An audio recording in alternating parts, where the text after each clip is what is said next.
हमारे खास मुलाकात कार्यक्रम में आप सभी दर्शकों का स्वागत है। आज इसी श्रृंखला में हमारे साथ झालावाड़ जिले के पिड़ावा से आई मल्टी टैलेंटेड म्यूजिक गर्ल और शब्द सरोज की संज्ञा दी जाए तो बहुत कम है। इस छोटी सी उम्र में कविता पाठ भी करती हैं और नामी मंचों से इन्होंने कविता पाठ किया है। तो टाइटल नेम यानी निहारिका नीर के नाम से इन्हें जाना जाता है। निहारिका जी से इनके जीवन परिचय से लेकर इनकी जो विधा है इसके बारे में हम बखूबी जानेंगे। आइए बात करते हैं निहारिका नीर से।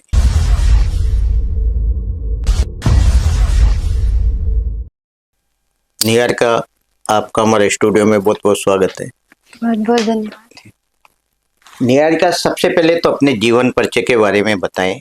शिक्षा वगैरह आपकी कहाँ हुई और कहाँ कहाँ आपने अपनी परफॉर्मेंस दी, बताएं आप।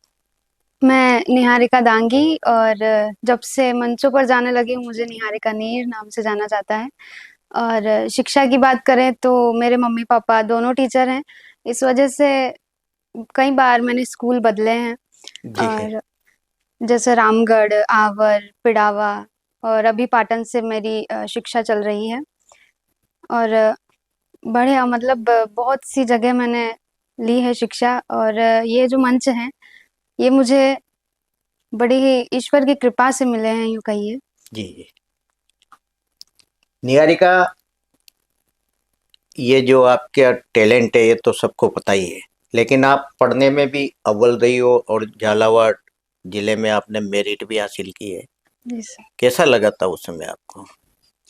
बहुत बढ़िया लगा था सर। उस टाइम ऐसा था कि मैंने ये सोचा था जब 12वीं हमारी शुरू हुई थी, शुरुआत में मैंने ये सोच लिया था कि 12 साल हमने स्कूल में बिताए हैं और ये जो लास्ट साल है ऐसा होना चाहिए कि हमें बस याद रहे जी जी। कि इसमें सबसे बढ़िया किया था। कोई मलाल नहीं रहना चाहिए कि हमारे नंबर कम रह गए, मतलब शान ऐसा फीलिंग आनी चाहिए कि हाँ हमने बनाई थी परसेंटेज। तो एक एडवेंचर जैसे लिया था। और जब रिजल्ट आया तो सब शॉक थे क्योंकि कोचिंग में मैं बहुत मस्ती करती थी और किसी को पता भी नहीं था कि मैं पढ़ रही हूँ।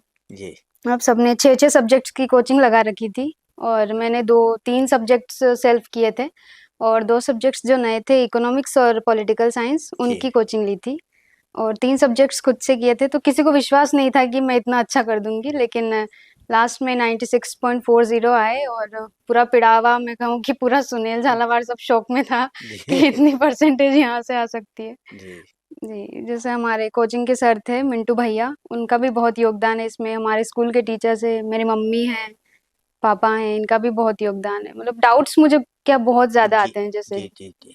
हाँ निहारिका, आपको म्यूजिक गर्ल के नाम से भी जाना जाता है, तो जी। क्या ये कहाँ से आपने ये शिक्षा प्राप्त की और मन में कैसे आया? क्योंकि जिस उम्र में बच्चे पढ़ाई लिखाई करते हैं और लेकिन एक म्यूजिक विधा भी आपने साथ में रखी, तो कैसे इसका चुनाव किया आपने? म्यूजिक की तो जितनी बात की जाए उतनी कम है। ये जो म्यूजिक है गलती से हाथ में आ गया और ऐसा पकड़ा कि अभी तक मतलब मैं अधूरी हूँ अब म्यूजिक के बिना। म्यूजिक मेरी संपूर्णता है, मेरे जीवन का अभिन्न अंग है। जी और इसके बिना मतलब जब से शुरुआत हुई थी मैं तब 5th 6th में थी और आज का दिन है, मतलब इतने साल हो गए लेकिन एक भी दिन ऐसा नहीं गया कि मैंने कुछ गाया या गुनगुनाया ना हो। जी। जी, म्यूजिक मुझे पूरा करता है। आपने कई मंचों से म्यूजिक के माध्यम से भी प्रस्तुतियां दी, कहाँ-कहाँ दी आपने? अब कैसा लगा था जब मंच पे एक छोटी बालिका जब खड़ी होती है, तब जनता जनार्दन सामने होती है, कैसा फील किया था आपने उस समय? मुझे तो मैंने कहा ना कि जैसे म्यूजिक पे जितनी बात की जाए उतनी कम है, लेकिन जैसे मंच पे चढ़ते हैं, जब एक कोई नया कलाकार और इतना छोटा कलाकार मंच पे चढ़ता है तो लोगों के मन में एक शंका होती है। उनके चेहरे पे मैंने देखा है कि ये जी क्या ही पढ़ेगी, छोटी सी तो है। लेकिन जब मैं पढ़ती हूँ तो मंच और मंच के सामने बैठे लोग दोनों ही मतलब एकदम थोड़ी देर तन्मयता से सुनते हैं, फिर तालियाँ उठती हैं, फिर वाह-वाह उठती है हम्म, और जैसे बिल्कुल संपूर्णता आ जाती है। मुझे मंच पर जाकर मेरा जीवन सार्थक लगने लग जाता है। बहुत सुंदर। निहारिका, संगीत की शिक्षा आपने ली कहीं से? पिड़ावा आने के बाद 10th थी मेरी, 10th में मैं आई थी और जी 11th में मैंने सुना कि यहाँ पे कोई हरीश जी गंधर्व हैं, जो कि नामी कलाकार हैं जी। संगीत के, तो उनसे मैंने ली शिक्षा और फिर अभी सौरभ जी सोनी के संपर्क में हूँ और देखते हैं अभी 1 साल बाद मेरा प्लान है कि मैं संगीत की विधिवत शिक्षा लेने लग जाऊँ। जी जी देखते हैं ईश्वर की क्या मर्ज़ी होती है। जी। संगीत में क्या सीखा आपने? कोई जो आपका भजन गीत जो हो, बताइए, सुनाए आप दर्शकों को। मैं सबसे पहले अपना वो गीत सुनाना चाहूँगी, जिससे मेरी शुरुआत हुई थी म्यूज़िक की, जी जो गलती से मैंने मंच पे गाया था।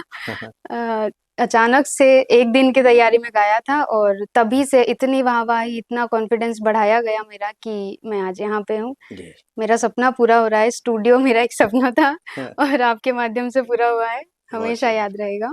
Thank you. ओ रे चिड़ैया नन्ही सी चिड़िया अंगना में फिर आ जा रे। ओ रे चिड़ैया नन्ही सी चिड़िया अंगना में फिर आ जा रे। अंधियारा है घना और लाहों से सना, किरणों के तिनके अंबर से चुन के अंगना में फिर आ जा रे। ओ रे चिड़ैया नन्ही सी चिड़िया अंगना में फिर आ जा रे। हमने तुझ पे हजारों सितम है किए, हमने तुझ पे जहां भर के जुल्म किए, हमने सोचा नहीं तू जोड़ जाएगी, ये ज़मीं तेरे बिन सूनी रह जाएगी। किसके दम पे सजेगा मेरा अंगना, ओ रे चिड़ैया नन्ही सी चिड़िया अंगना में फिर आ जा रे। ओ रे चिड़ैया मेरी चिड़ैया अंगना में फिर आ जा रे। ओ रे चिड़ैया। बहुत सुंदर गीत और बहुत सुरीली आवाज में निहारिका आपने सुनाया। ये आपका पहला गीत था जो जी आपको मंच पे जब चढ़े उसके बाद आपने पीछे मुड़ के नहीं देखा। जी सर, बहुत ही लकी मैं कहूँ कि मेरे भाग्य का उदय हुआ था इस गीत से। जी। जब कई बार आप प्रतियोगिताओं में जाती हो, जी जैसे मेले की प्रतियोगिता हो या कोई भी अन्य हो, तो उस समय कई प्रतिभागी आपके सामने खड़े होते हैं, तो कैसा उस समय एक अंदर भाव पैदा होता था? ऐसा लगता था मतलब जैसे मुझे हर कोई मुझसे तो बेटर ही लगता है। मुझे लगता है कि सब जो भी करते हैं, जी मुझसे अच्छा करने की कोशिश करते हैं, सब ट्रेन्ड हैं और मैंने विधिवत शिक्षा नहीं ली है, इसलिए मैं सिर्फ़ शौक से गाती हूँ जी और लेकिन जब मंच पे चढ़ती हूँ, तो ये रहता है कि मुझे अपना बेस्ट देना है और जब अब तक जितने भी मंचों पे मैं गई हूँ, हर बार एक नई चीज़ सीख के आई हूँ और ये चीज़ मेरे लिए बहुत बड़ी होती है। हर कलाकार से अब तक बहुत से कलाकारों से मेरा संपर्क हो चुका है और वो बढ़ रहा है। जी। जी और निहारिका, आपकी उम्र यानी छोटी उम्र से आप लिखना सीख गई और मंचों से अपने गीत, कविताएं सुनाना, मतलब आपने शुरू की। सबसे पहले आपने गीत कहाँ पढ़ा था? गीत सबसे पहले तो वो स्कूल में था, जो अभी मैंने गीत सुनाया स्कूल में पढ़ा था। जी। और कवि सम्मेलन मेरा पहला था यहाँ पे सोयत के पास एक गाँव है लुहारिया। जी। मेरी बड़ी मम्मी, दोनों बड़ी मम्मी जो है वहाँ से आती हैं। वहाँ पे मैंने अपना पहला कवि सम्मेलन वहाँ पे था और वहीं से मुझे नीर उपनाम मिला था। जी। इस छोटी उम्र में लिखना यानी शब्दकोश आपके पास भरा पड़ा है, कहाँ से आता है ये शब्दकोश? ये मैं कहूँ मुझे विरासत में मिला है। मेरे मम्मी-पापा दोनों हिंदी से हैं और उनका शब्दकोश काफ़ी अच्छा है। मुझे जब भी किसी शब्द में अगर मुझे पर्यायवाची चाहिए तो मैं गूगल से पहले पापा-मम्मी से पूछती हूँ जी। कि इस शब्द का क्या बिठाऊँ, तुक जी। नहीं मिलता है तो। और मैंने सबसे पहले मेरे भाई-बहनों पे, मासी पे, मामू साहब पे, इन पे लिखा था। इनसे लिखते-लिखते फिर वो मैं देश तक आ गई और अभी देशभक्ति पर लिखती हूँ। जी। आप काव्य के क्षेत्र में प्रेरणा स्रोत किसे मानती हैं, देखा जाए तो? काव्य के क्षेत्र में जो वाल्मीकि कहे जाते हैं हमारे क्षेत्र में, जी। कुमार विश्वास जी, उन्हें मैं मानती हूँ और बहुत सी बार ऐसा होता है कि उनकी कोई कविता सुनते-सुनते मेरी अपनी नई कविता बन जाती है। उनकी कविताओं से मैं अपनी कविता मौलिक निकाल लेती हूँ। जी। इसलिए मैं सबसे ज़्यादा आदर्श मैं उन्हीं को मानती हूँ। उनका जीवन भी आदर्श है जी। और बहुत सी बार मैं मम्मी से कहती हूँ कि मैथिली ठाकुर बहुत अच्छा गाती है और मम्मी को भी बहुत पसंद है, लेकिन वो कहती हैं कि मैथिली ठाकुर नहीं, अपने को कुमार विश्वास बनना है। हर जगह अपने को सक्सेस चाहिए। मैथिली ठाकुर सिर्फ़ एक क्षेत्र में है जी। और आपको कुमार विश्वास बनना है। यानी माँ आपकी गुरु रही। जी, बिल्कुल। प्रथम गुरु वैसे माँ ही होती है, लेकिन काव्य क्षेत्र में भी जी। माना जाए तो माता का बहुत बड़ा योगदान है। जी, शिक्षा के क्षेत्र में भी एलकेजी, यूकेजी की जो शिक्षा है वो जी। मम्मी ने मुझे दी घर पे। जी। जब आपने बड़ा मंच साझा किया और आपने देश के नामी कवियों के बीच में भी कविताएं पढ़ी, क्योंकि मंच कैसा भी हो, लेकिन जब विद्वान सामने हो तब प्रथम बार जब कविता पढ़ी जाती है तब कैसा महसूस हुआ था? क्योंकि आपने नामी कवियत्री और कवियों के बीच में अपना कविता पाठ किया, कैसा लगा था उस समय मेरे पास बैठे थे, मैं कहूँ मुझे याद है मेरे बाईं ओर बैठे थे दिनेश जी देशी घी जिन्हें कहते हैं और उन्होंने कहा था कि आप कविता जो पढ़ोगे उसके आदि से अंत तक मतलब जो श्रोता है वो जी। बंध के रहने चाहिए आपके शब्दों से, आपके सुर से, आपकी जी। आवाज़ से। और उन्होंने कहा फिर कविता पाठ जब किया तो हम भी इंसान हैं, डर लगता है जी। और चढ़े थे, थोड़ा-सा डर था। लेकिन उन्होंने उनके चेहरे की जो मुस्कान थी, बड़े-बड़े कवि हैं लेकिन जी। इतना मधुर स्वभाव कि उनके चेहरे की मुस्कान देख के मुझे कॉन्फिडेंस आया और कविता पढ़ी और वही मुझे संपूर्ण कर दिया उस कविता ने। यानी काव्य के क्षेत्र में यानी निहारिका से आप निहारिका नीर बन गई। जी। तो ये टाइटल नेम आपको किसने दिया? ये मेरे पहले कवि सम्मेलन में जो थे संचालक महोदय हर्षिला जी, जी। उन्होंने दिया था और पूरे सारे जो मंच पे जो कवि थे, राजेश जी लोटपोट थे जो कि अभी बहुत ही नामी कलाकार हो चुके हैं। हाँ। उन सभी ने मिलकर के डिसाइड किया था कि इनको नीर देते हैं और संयोग की बात थी कि मैंने उनसे कहीं पहले सोच लिया था कि मुझे नीर रखना है वाह! और संयोग ये हुआ कि उन्होंने भी नीर दे दिया। मैंने खुद नीर सोच रखा था। कोई जो आपने काव्य मंचों से अपनी कविताएं सुनाई, काव्य पाठ किया, कोई रचना हो दर्शकों को सुनाया? जी, बिल्कुल। आज तक जो सबसे बढ़िया मेरी रचना हुई है, छापी हेड़ा के कवि सम्मेलन में मैंने पढ़ी थी हाँ, हाँ। और वो मैं सुनाना चाहूँगी। कि है नमन उनको तिरंगी रंग में जो है रंग गए, वाह! छोड़ कर सतरंग सब बस लाल रंग में सन गए। कि तिरंगे को रंग चौथा देता है जिनका लहू, जो कभी पूछे नहीं सोचे नहीं मैं क्यों सहूं। भारती की आरती की दीप शिखा से हो गए, क्या बात! है नमन उनको तिरंगी रंग में जो है रंग गए, छोड़ कर सतरंग सब बस लाल रंग में सन गए। और उपमाएं हम कैसे जी, लेते हैं? बिल्कुल।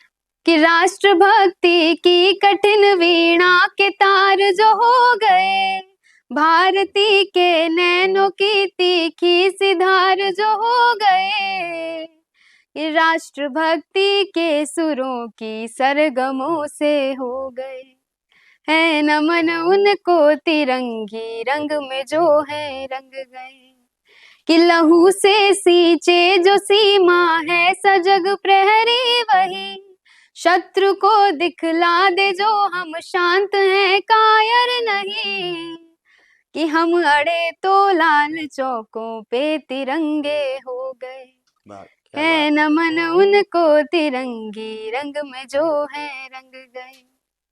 जैसे इसमें 8-10 अंतरे हैं इस कविता में। बहुत सुंदर, बहुत देशभक्ति की बहुत सुंदर कविता आपने वास्तव में सुनाई और बहुत सुरीली आवाज में।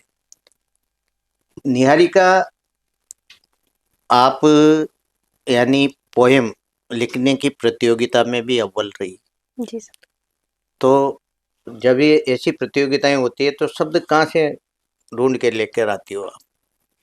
शब्द मैं कहूँ कि माँ शारदे कृपा करती हैं, अपने जी। आप तुक मिलते जाते हैं, सुर बनता जाता है और जैसे एक कड़ी सी बन जाती है और पूरी कविता सामने आ जाती है। जी। कहाँ ये प्रतियोगिता कहाँ जीती थी आपने, जिसमें? ये थी झालावाड़ में जो संकल्प एकेडमी है, जी। वहाँ पे ये कविता प्रतियोगिता थी और मुझे सच में उम्मीद नहीं थी कि मैं उसे जीत जाऊँगी और प्रथम स्थान रहेगा, हाँ। लेकिन काफ़ी ठीक रहा और कवि थे, उन्होंने सिलेक्ट किया, गेस हुए थे कि किसको जिताया जाए, जी, तो जी, सारे जो श्रोता थे उन्होंने नाम का रट लगा दिया था जी, जी, और बहुत बढ़िया लगा था, वो बहुत यादगार विजय थी। जी।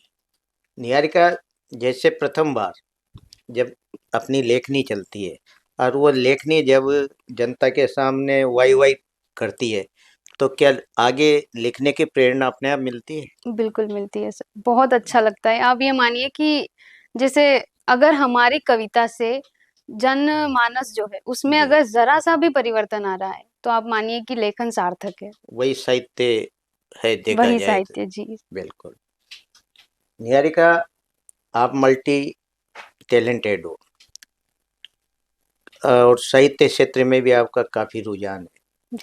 झालावाड़ जिला वैसे देखा जाए तो साहित्यकारों की खान मान सकते हैं, तो आपकी अभी ज़्यादा उम्र नहीं है, लेकिन फिर भी आप कई साहित्यकारों से मिली तो होंगी। जी सर। कैसा लगता था? कौन-कौन थे ऐसे साहित्यकार हैं जो जिनका सम्मल मिला आपको? जी, साहित्यकार मैं कहूँ कि साहित्यकार सारे ही बड़े अच्छे होते हैं। जी। अगर एक सामान्य श्रोता भी उनसे मिलेगा, तो उसे लगेगा कि हम किसी ईश्वरीय रचना से मिल रहे हैं और मैं खुद एक कवि हूँ, लेकिन फिर भी जब भी मैं किसी नए कवि से मिलती हूँ, ऐसा लगता है कि जैसे कोई ईश्वर ने कोई चमत्कार किया हो और वो उतरा हो धरती पर, उससे हम मिल रहे हैं। और इनमें बहुत से नाम हैं, जैसे मैं कहूँ शुरुआत हुई थी हर्षित हर्षिला जी, राजेश जी लोटपोट, नैना नसीब और उसके बाद मुकेश जी मोलवा, भुवन जी मोहिनी, दिनेश जी देशी घी और जानी बैरागी जी, ऐसे बहुत से कवि हैं जिनसे परिचय होता रहता है, बढ़ता रहता है और प्रयास जारी है। जैसे ईश्वर जहाँ ले जाएगा, हम जाने के लिए तैयार हैं। नहीं, नहीं, बिल्कुल बहुत अच्छा आपका विचार है। आपने नेहरू युवा केंद्र से भी जुड़ी रही। जी सर। क्या था उसमें, क्या मिला आपको इनसे जुड़कर? इनसे जुड़कर मुझे झालावाड़ के जो साहित्यकार हैं, उनका सानिध्य मिला है, उनकी शरण मिली है, उनकी कविताएँ मिली हैं और जैसे झालावाड़ में कोई भी प्रोग्राम होता है, जहाँ कवियों की आवश्यकता होती है या कोई नई कविता चाहिए होती है, तो वो लोग मुझे याद करते हैं और झालावाड़ के जो रचनाकार हैं, उनमें मेरा भी नाम जुड़ गया है नेहरू युवा केंद्र के कारण। बहुत सुंदर बात।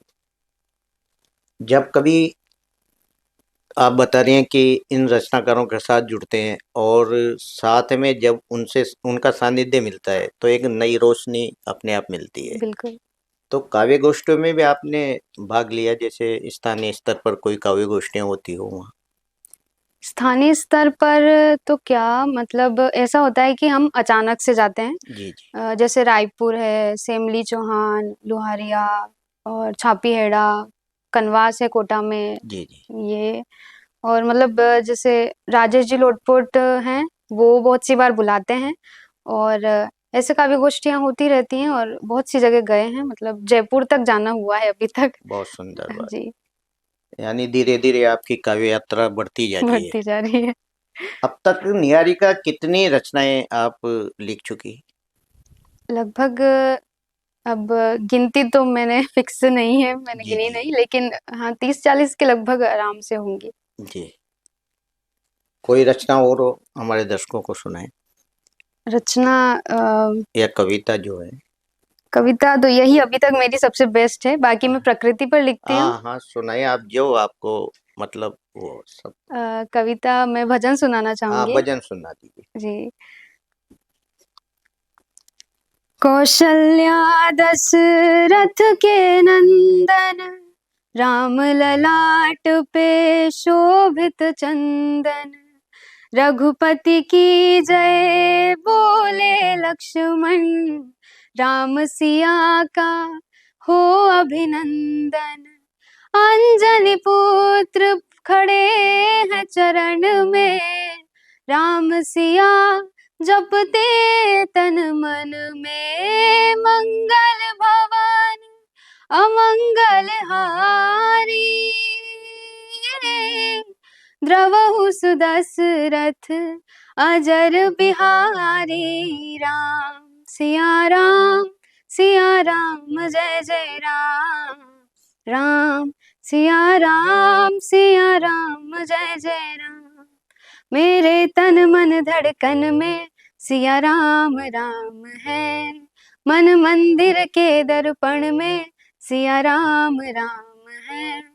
तू ही सिया का राम, राधा का तू ही श्याम। जन्मों जन्म का ही ये साथ है। मीरा का तू भजन भजते हरि पवन। तुलसी ने भी लिखी ये बात है।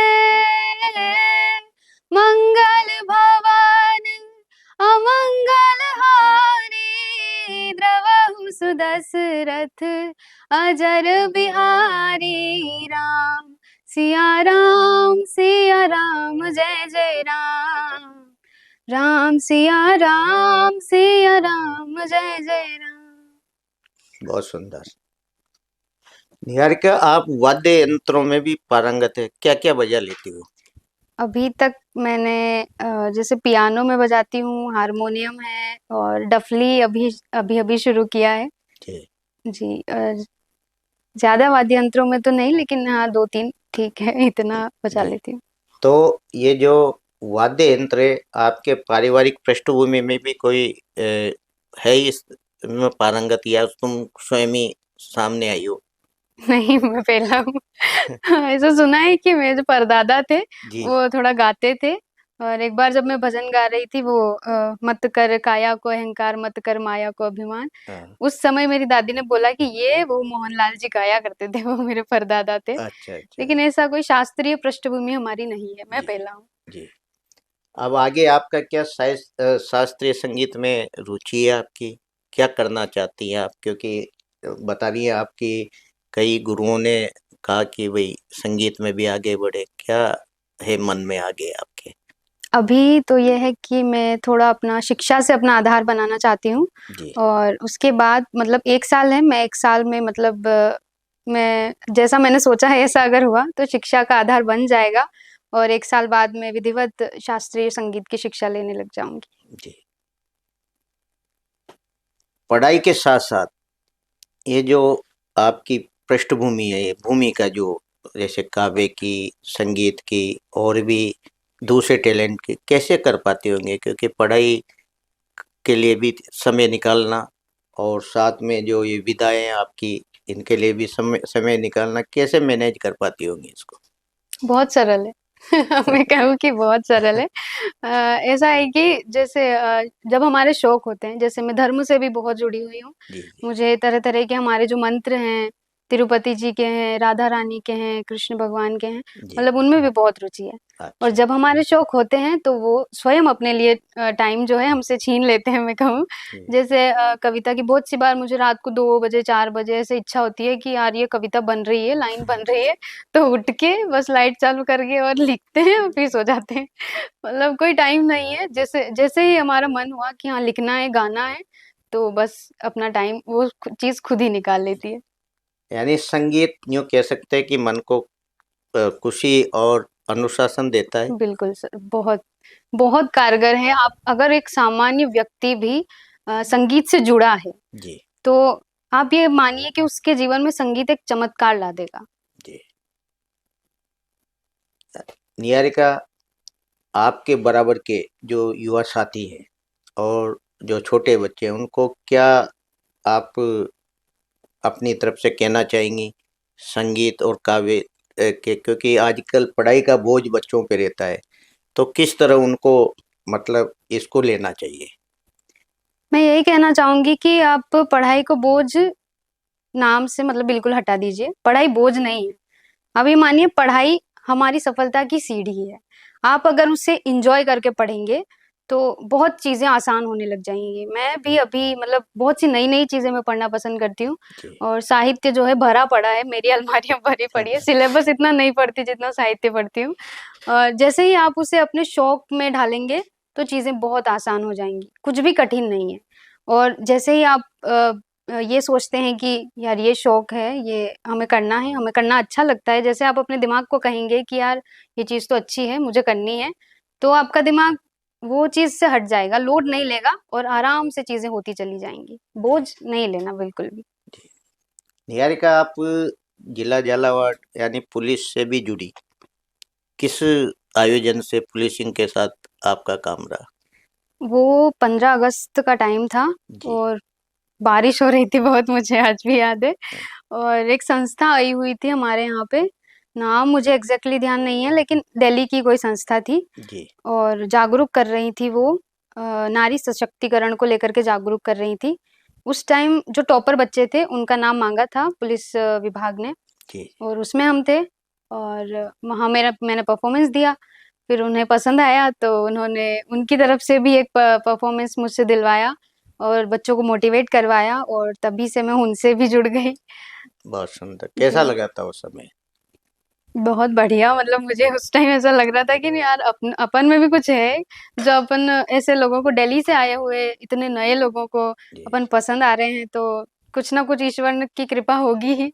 बिल्कुल। जी, निहारिका, जाते-जाते एक प्रश्न आपसे और करना चाहूँगा। जी, यानी आप बता रही हैं कि मतलब 30, 35, 40 कविताएँ आप लिख चुके हैं। जी, यानी अभी तो आपका आपकी शुरुआत है। जी, लिखती रहेंगी आप साहित्य के क्षेत्र में। तो बिल्कुल। क्या आने वाले समय में कोई साहित्य की पुस्तक आप लाना चाहेंगी जिस समाज के सामने, ताकि उन रचनाओं को समाज पढ़कर आत्मसात करे और नया मार्गदर्शन मिले उन्हें? जी, बिल्कुल सर। अभी तक जहाँ भी हम घूमने गए हैं, मैं डायरी भी लिखती हूँ और कविताएँ हैं ही और मैंने थोड़ा विचार-विमर्श किया था, लेकिन जो कवि हैं, उन्होंने मुझसे कहा कि आप उपन्यास लिखिए। जी। तो उपन्यास के लिए मुझे अनुभव चाहिए, तो मैं जी। चाहती हूँ कि मुझे वो जो वांछित अनुभव चाहिए, वो मिल जाए और उसके बाद मैं बिल्कुल अपनी एक किताब लाऊँगी। मेरा भी सपना है कि मेरी एक किताब हो, जी। उसपे मेरा नाम छपे। बिल्कुल।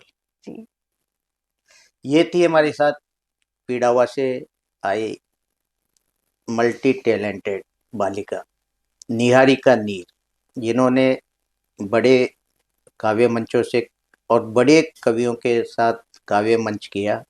साथ ही संगीत में भी इनकी अभी रुचि है और शिक्षा में भी अव्वल रही हैं। आने वाले समय में इनका मानना है कि शास्त्रीय संगीत में इनका फोकस रहेगा और साथ ही साहित्य के क्षेत्र में एक पुस्तक के सामने लाना चाहेंगी, ऐसी इनकी मंशा है। आज ये हमारे स्टूडियो में पधारी। नमस्कार।